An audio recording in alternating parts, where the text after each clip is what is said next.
I feel like I just saw you. All right. You ready? You got something right with? Calculator. Paper. Your brain. I knew you'd shake your head no on something. You always shake your head no on something, don't you? Yes, you do. You know you do. All right. Nope, there's Markeith. All right.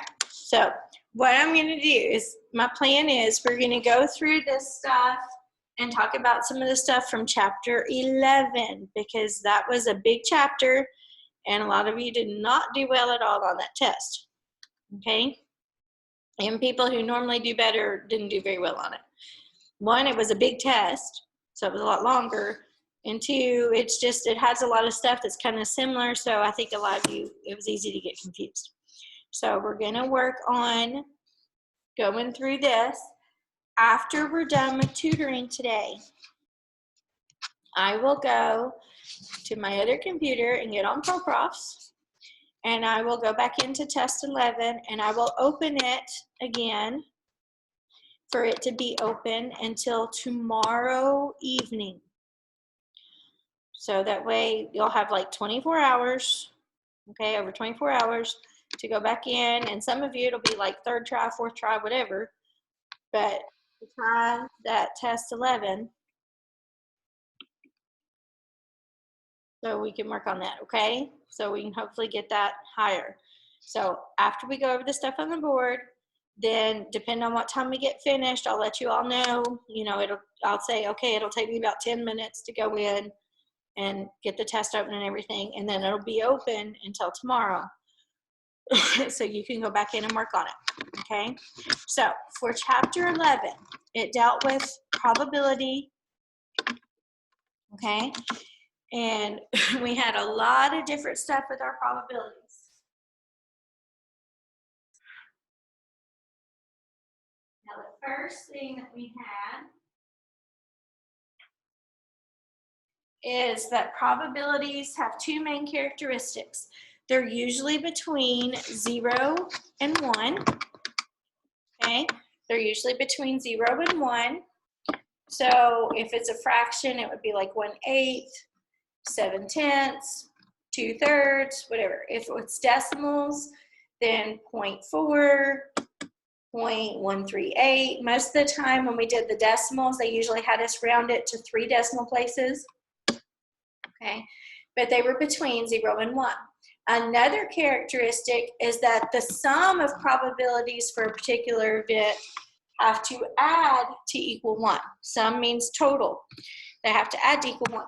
These two characteristics together, being between 0 and 1, and a sum equal to 1, make the probability what they call, I'll switch markers,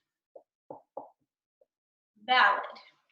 Okay, so when it's talking about characteristics for a valid probability, that's what it means. Okay, so I'm going to give a couple of examples and you tell me whether they're valid or not. Okay, so let's say we have 0.3, 0.4,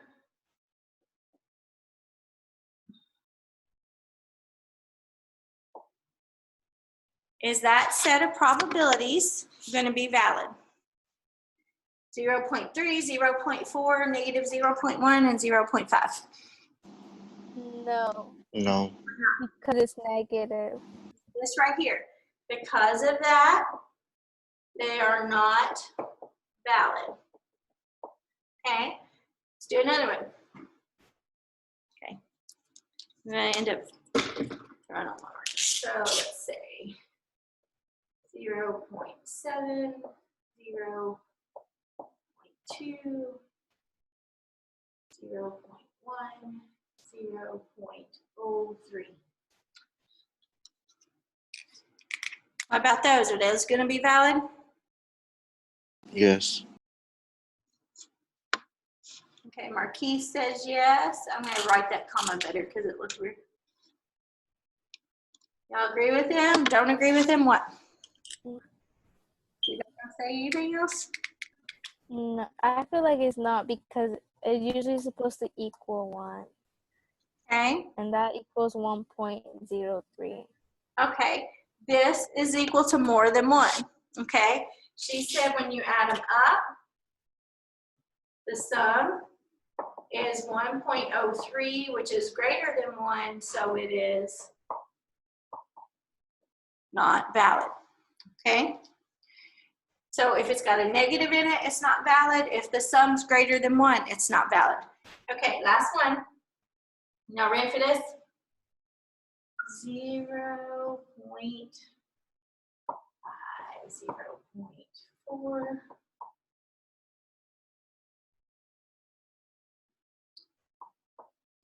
How about that one?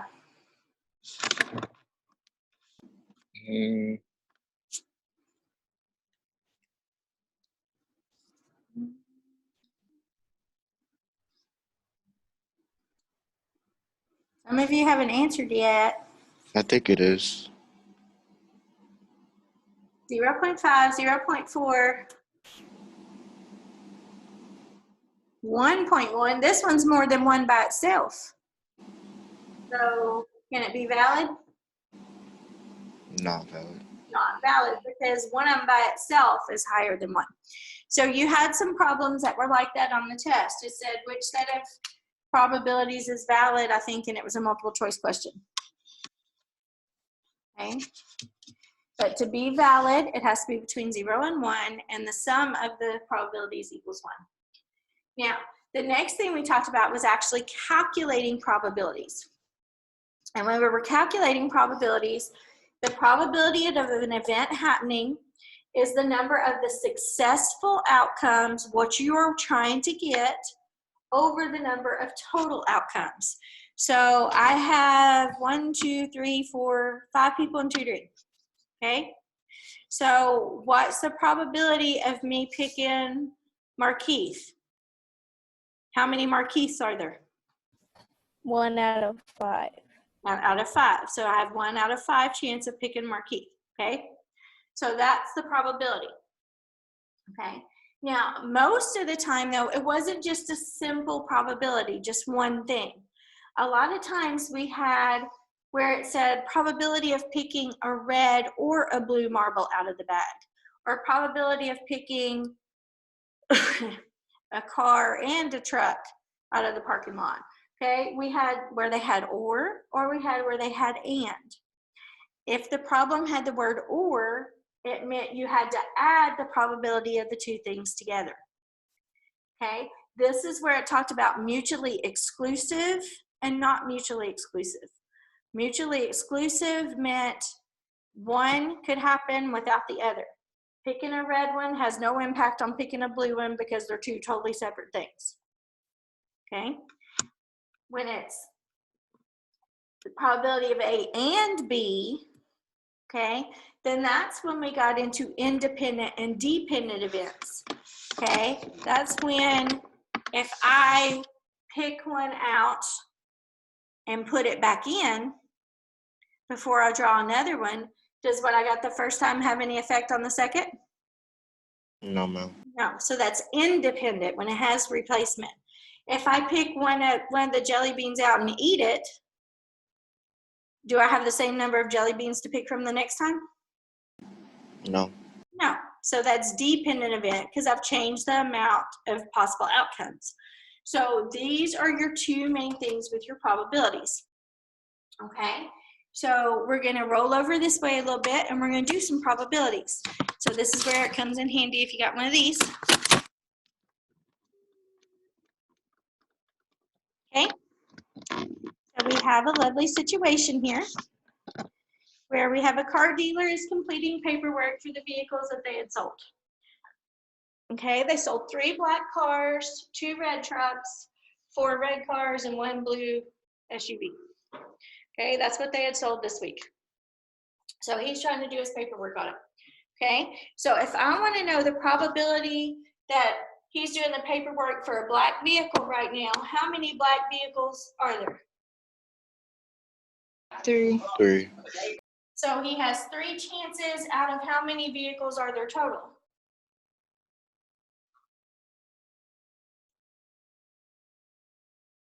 10. 10 total. Okay, so your probability is 3 out of 10. Now, most of the time when we did probabilities, they usually didn't do it as fractions. They wanted it as a decimal. So that would be 3/10.3. Okay, so that's the probability of the paperwork he's doing right now is for one of the black vehicles they sold. Okay, let's see the probability of him doing it for one of the cars they sold. Okay, how many cars did he sell? 4. All of these are cars. 7. So he actually sold 7 cars. Here, it doesn't care what color the car is. It just wants to know that it's a car. So you have to add the number of cars together. So you get 3 plus 4, which is 7 out of 10. Or he has a 7/10 chance of doing the paperwork for one of the cars that he sold. Okay. Now, here's where we start getting into that stuff I was talking about over here about the mutually exclusive or independent and that kind of stuff. It has the word or. Or is our key word. The word or means we are going to be adding, okay? So I'm trying to find my probability that he's doing the paperwork for a car or a truck. Now, we just did the probability for a car. How many cars were there total? 7. 7 out of 10 for the cars. Plus, what's the probability of the truck? How many trucks did he sell? 2.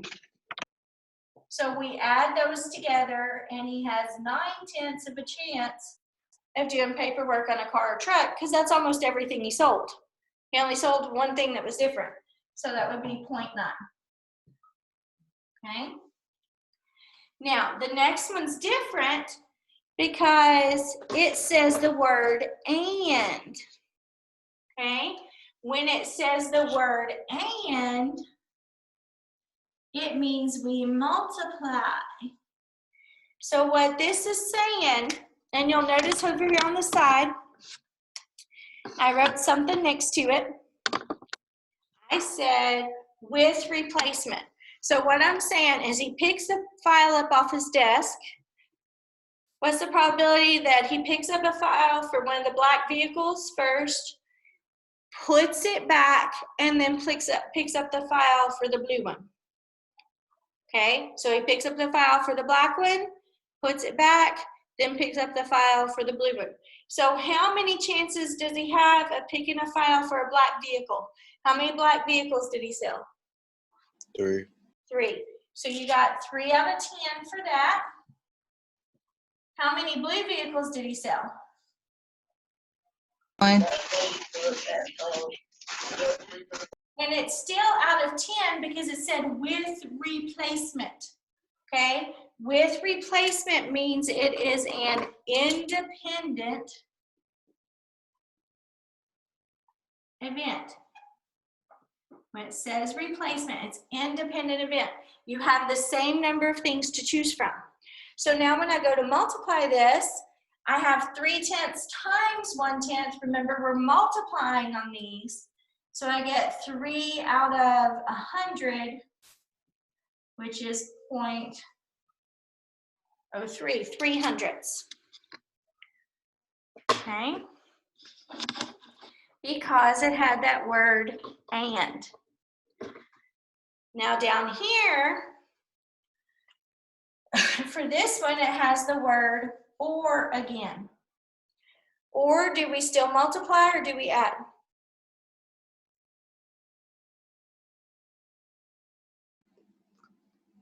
Add. Add. Very good at reading the sign. That's good. I like that. All right. So, well, I want my chances of picking a red vehicle to do the paperwork on or picking a car to do the paperwork on. So, we have to be careful on this one, but we start off with red. How many red vehicles did he sell? 2. 6. Because he had the 2 red trucks and 4 red cars. Oh. So he sold 6 red vehicles total. Okay. Now, how many cars did he sell total? We had already done that before. 7. 7. Now, here's where we have to do an extra step because were some of our cars also red? 4 cars. Right, 4 of the cars were red. You can't count something twice. So this is an event when we have red cars. So not mutually exclusive. Now up here, if the vehicle was a car, it couldn't be a truck. They were two mutually exclusive, totally different things. Okay, here you can have a red car or you can have a car that's not red. So it could be the same, but it doesn't have to be. So we have red cars, so it's not mutually exclusive. So we have to subtract off the red cars. So we do 6 plus 7, which is 6 plus 7. 13. 13, 13 minus 4. 9, We have 9/10 or 0.9 as our probability. Okay, so this one up here, you can't be a car and truck at the same time. So it was mutually exclusive. Here, it can't be black and blue at the same time. It's placed back in. It was independent. Here we have red cars, so it's not mutually exclusive. What about here when it says without replacement? So that's like I was talking about with the jelly beans. If you eat one, do you have as many to choose from?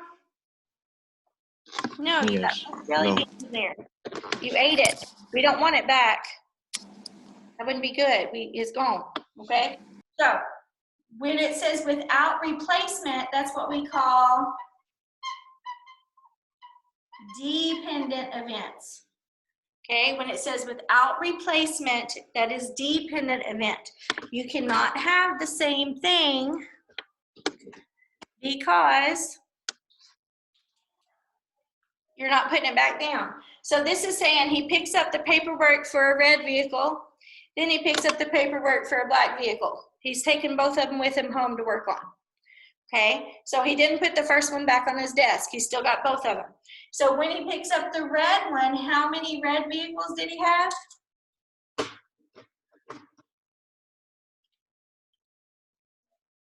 How many red?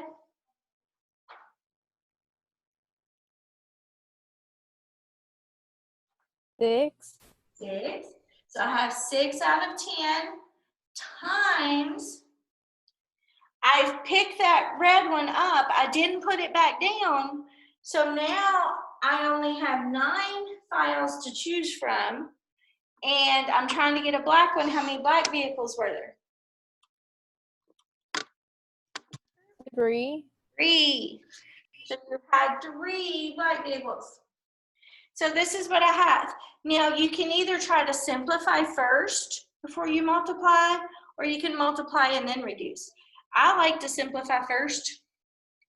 So I know 3 goes into itself, 3 goes into 9. Okay. Then I know this 3 down here goes into itself and goes into 6. And then the 2 goes into itself and it goes into 10, 5. So I've reduced everything where 1 times 1 is 1 and 5 times 1 is 5. So I have 1/5 or 0.2%. Okay? Because it said and without replacement, it was a dependent event.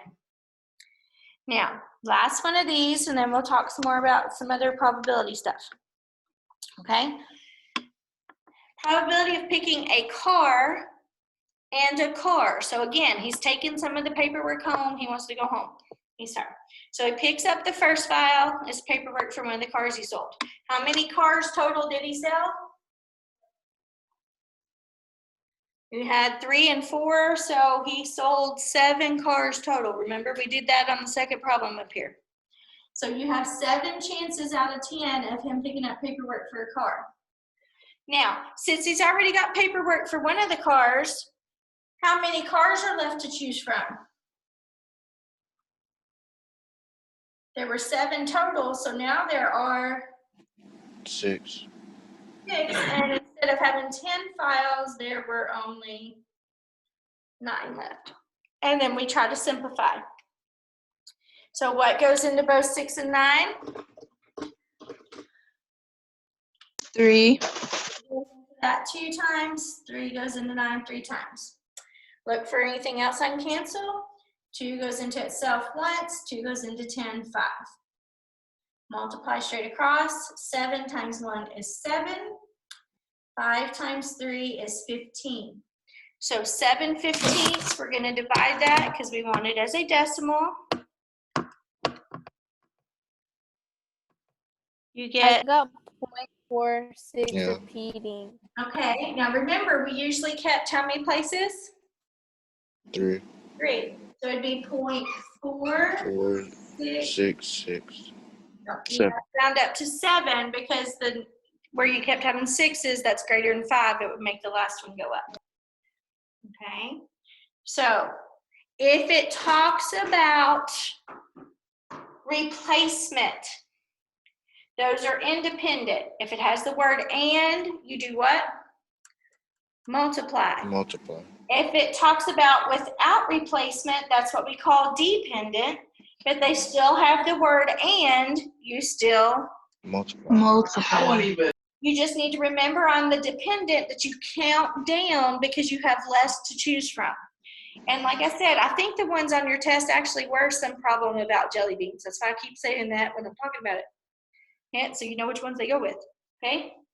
Now, for the others, when it says or we add, okay? So for or we add, and you have the common denominator, you add across. You can have mutually exclusive where it can't be the same thing at the same time. Or for this one, like where we had the color and the type of vehicle, it could be both at the same time. So it was not mutually exclusive. We had to subtract it off. Okay. I think you had something about fruit or something. So if it is, like if it says a yellow fruit and an apple, are most apples yellow? Not if they're good. No. No. Apples are usually red or green, okay? So those are two separate things. Those are mutually exclusive.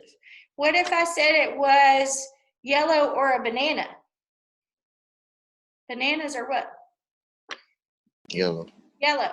So those are not mutually exclusive. You would probably have to subtract off the number of bananas because they're also yellow.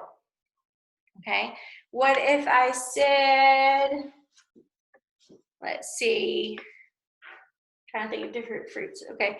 What if I said red and strawberries? What color are strawberries? Red. Red. So could I count them twice? No. No. So you could have had red apples and strawberries. So you would have had more red fruit, but then you would have to subtract off the strawberries. You can't count them twice. So that's our probability stuff. Okay. And I tried to use examples too, I was talking about that were similar to the ones that are like it on the test. Now, some other things that we learned about probability is right here, these two keywords, discrete and continuous. Discrete means that it can be counted, okay? So those are usually shown in either a histogram, a probability histogram, or they'll have the 2-row table where it'll have like 0 pets, 1 pet, 2 pets, 3 or more pets, and then underneath it, it had percents, okay? Those are the discrete ones. Continuous means it can be measured, and that's when we had the uniform probability distribution.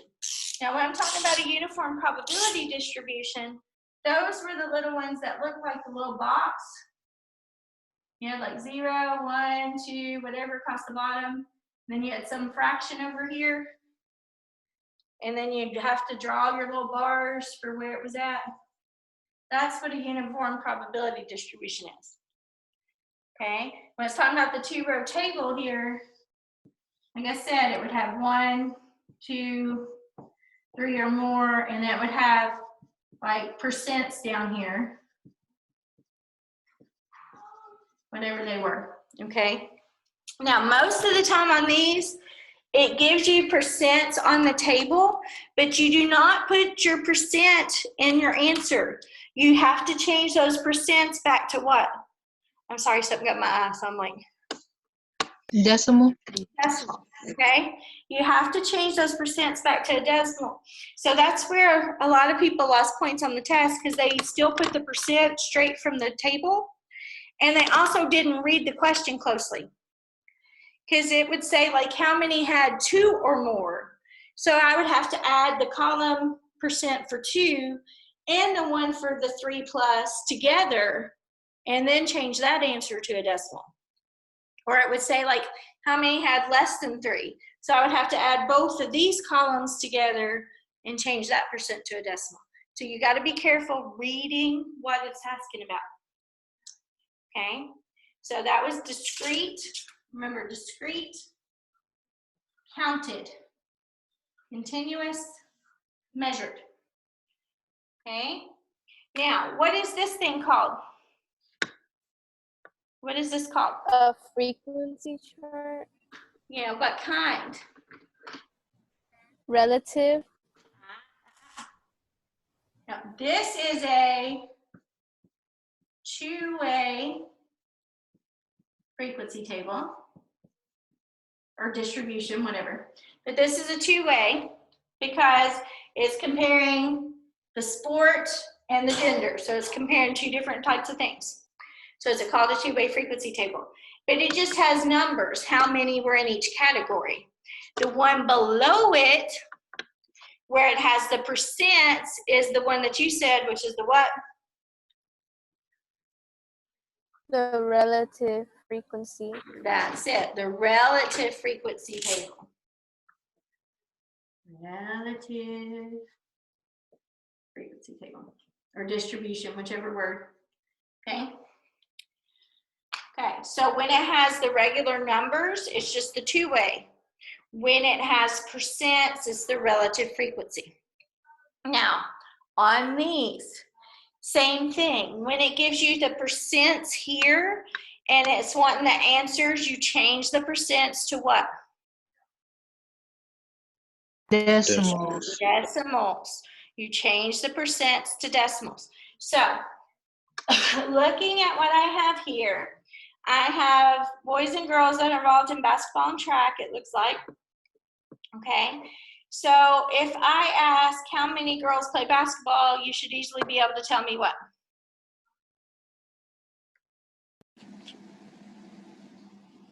15. 15. If I wanted to know how many boys were in the 2 sports total, you would tell me 19. 19.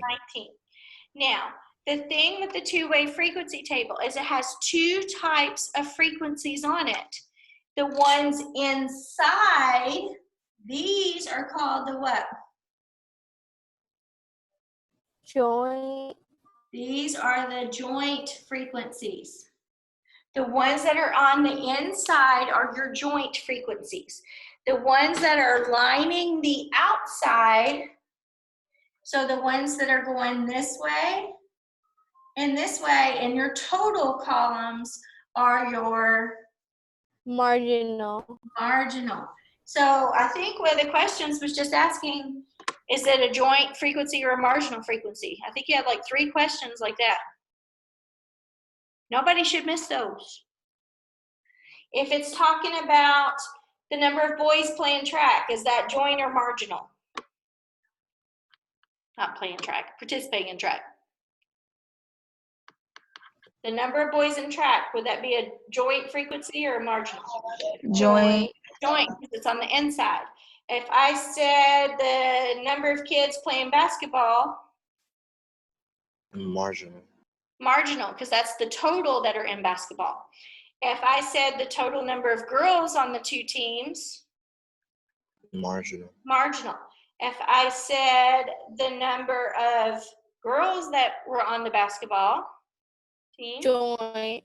Joint, okay? So that's what it's doing with those. Just knowing the inside ones are your joint frequencies, outside are marginal. Now, when you do the ones with the percentages, when you are doing the ones with the percentages, it's talking about the relative frequency here. So basically it's saying if I take the number of boys here and divided it by the total number of students, 9 divided by 41, I would get the 21.9%. That's where the percents come from. You'll notice that your total down here is 100. So if I want to know the probability of girls in track, which one do I look at?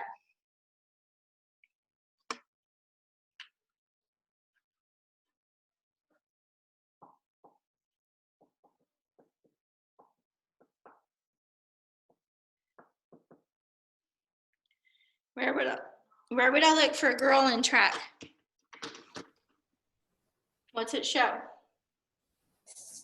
17.1. Okay. 0.1.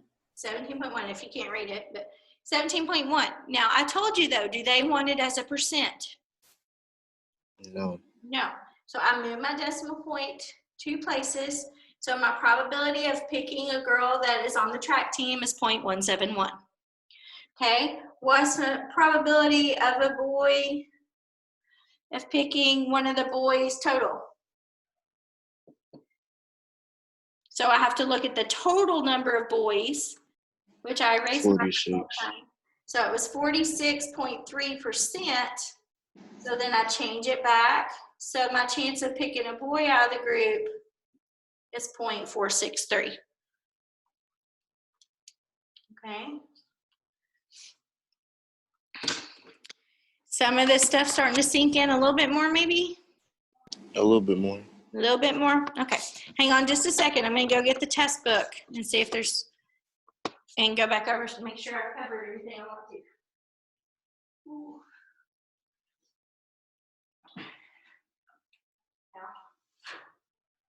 Okay. All right. Okay, so, oh, I know. How do you find the complement of a probability? Does anybody know what I mean by the complement of probability? Is it the 1 minus the P Yeah. parentheses the A? Yes, very good. Very good. To find the complement of the probability of an event happening and its complement, remember they have to add to equal 1. Their sum has to be 1. So if I know the probability of 1, I can subtract it from 1 to find the probability of the other. So to find the complement, so what she was saying is you take 1 minus, the probability of the event, and that would be its complement. Okay, so that was one of the questions on there. Okay, when you're calculating probability, what type of events is it when what you get one time affects what you can get the next time? Independent or dependent? Dependent. Dependent. Okay, when what you get the first time has an impact or affects your chances of getting the second thing, it is dependent. And the reason it does it is because there's no replacement. You have less to choose from. Which type of data can be measured? Continuous. Continuous. Okay. Geometric probability. Geometric probability deals with things that can be measured. So it's going to talk about area. It's going to talk about length, or it's going to talk about time. Those are the 3 main ones we used. Area, length, and time. If it's talking about a number of something, that can be counted. So is that geometric? No, geometric, remember, is a continuous probability. So it's going to deal with area, length, or time. Okay? We already talked about like the mutually exclusive, if it was red and a strawberry or yellow and a banana, you'd have to subtract back off because they're not mutually exclusive. Okay, which type of table shows two characteristics simultaneously by listing all the frequencies? Two-way. Two-way frequency table. Okay. Which probability distribution is usually shown by a histogram? Which one can be shown as a histogram? Discrete. Discrete. Okay. Remember, we usually put how many decimal places when it's talking about probability? 3. 3. All right. Which one, if I'm talking about the number 24 here, that's a what type of frequency? Marginal. Marginal. If I'm talking about the 7, that is a Joint. Joint. frequency. Okay. When it's asking about probability from the relative frequency table, we take the percent and change it to a Decimal. decimal. Good. Okay. Looking at the table, we already talked about that, like how many boys play basketball. You just look at the table, you can tell me 9. Okay, you can figure out numbers from the table. Now, if it's talking about conditional probability from one of these tables, the conditional probability, they usually put that as a percent because that's like what they get to fill these in. Okay, so that one would be the only one you put a percent on. We already talked about these tables, making sure you read the discrete. Like if it says the probability of 2, you take the 54%, change it to a decimal. If it says the probability of less than 3, you take both columns that are less than 3, add them together, and then change it to a decimal. If it said more than 1, you would take the columns that are more than 1, add them together, change it to a decimal. Oh, okay. Okay, that's the one that it dealt with like pigeons near the picnic table or something.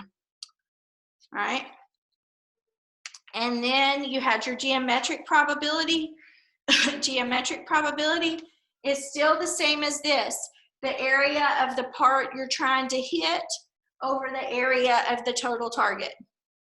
So your picture looked like this. Y'all remember that? That look familiar? Yes, ma'am. So if I want to know the probability of hitting the square, I take the area of the square, which was given to me, and put it over the area of the entire target and then get it as a decimal. Okay, with how many decimal places? 3. 3 decimal places. Let's see, I think there was one other page on there. Okay, what type of probability distribution describes events with only 2 possible outcomes?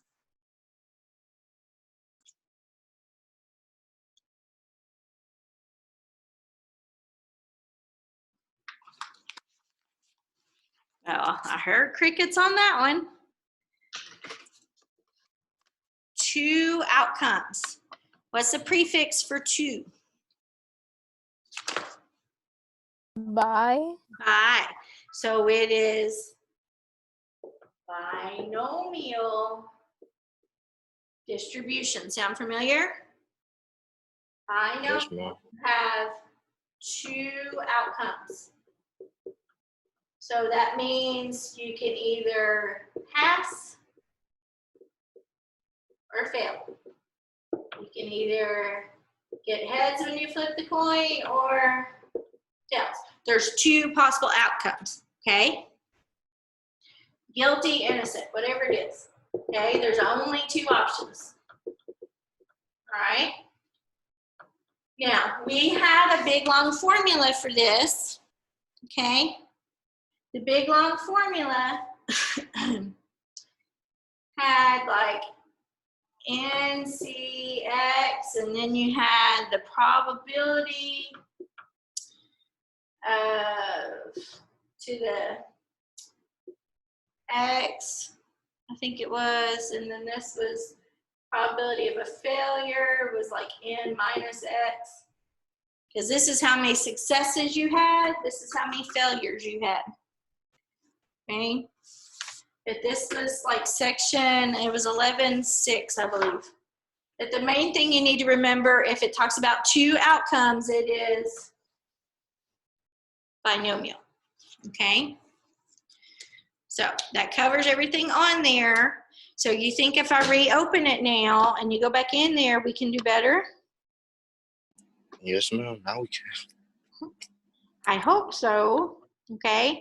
And then from there, we'll talk about, remember tomorrow we're reviewing chapter 12.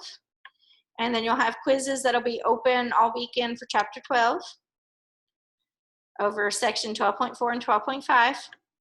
And then next week we'll review for the big exam. So you'll need to be ready to have examples and stuff that you'll write down that you can use for your exam.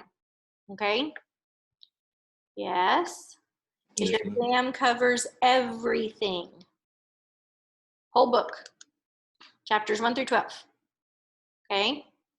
The geometry one, the way they do it, they just do quarter. So they had first quarter exam, second quarter exam, third quarter exam, fourth quarter exam. So they just had to do over each 9 weeks. They didn't have to do over the whole year. So for next year, if you're here for geometry, even though you say you're not coming, all right, so we'll go from there, okay? Give me, let's see, it's 2:43, the clock just changed. So give me till like about 3 o'clock to make sure I can get in there, because I'll have to change the settings too for some of you about how many attempts you have. So give me till like 3 o'clock to get the test open again and make sure I've got the settings changed before you try to log in and take it. And like I said, I'll open it till like tomorrow, like 3 or 5, something like that. So you have all that time, but personally, most of you would do better if you go do it right now. But that's just a suggestion. I can't make you because I'm not home with you. If you were my child, you'd be doing it right now at 3 o'clock. But anyway, so, and I'll see y'all tomorrow. Thank you for coming. I hope it helped. I hope grades go up. I turned in my extra credit yesterday. Okay. Yeah, I saw it. I just haven't checked it yet because I had like 10 people email me extra credit yesterday. So I've got it put in my file to check, but I haven't done them yet. Okay. But I'll add that on too. But if you get this test grade up, then I can add that on one of the other lower test grades. Okay. Okay? All right. See you tomorrow. Bye.